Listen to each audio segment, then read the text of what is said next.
Welcome back, everybody, to the PyanoH3ro development updates.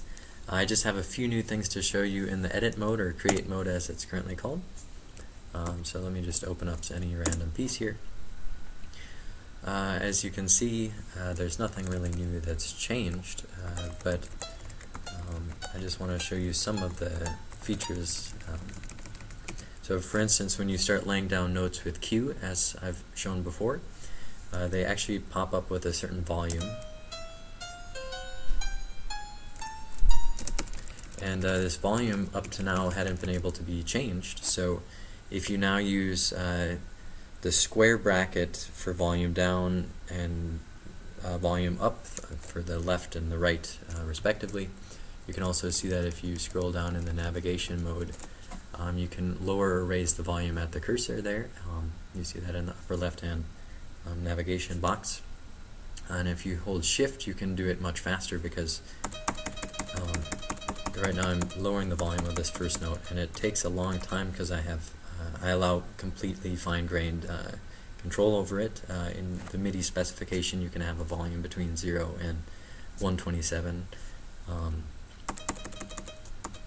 so if you hold shift you can make it happen faster, which is probably what you'd want to do when you're making the notes sound something. So for example, there I was making it louder, so I'd actually want to make it quieter. So as you can see, it's doing exactly what you want it to do. And I'd like to introduce now for the first time today also, now I actually have Vim like selection abilities. So if I hit V, that starts a visual block, as they call them in VI or Vim. And so what you're seeing now is I'm actually creating a selection region. It's hard to see the bottom part of it, but it's selecting everything up to that point. And so if I hit D, I can delete all of those lines.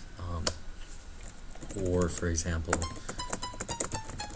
if I hit Shift V, I get the whole line, and so I can delete an entire set of notes at one time. And I believe I also have the capability to do this with the volume as well. So it'll kind of play everything at once, but it's telling you which notes it's updating. And so in the upper right hand corner it also tells you which lines it is, in case you don't know which ones you have selected. Another way to see it kind of more clearly is to select and then move down with your cursor. That's maybe the easiest way to see what you're actually selecting.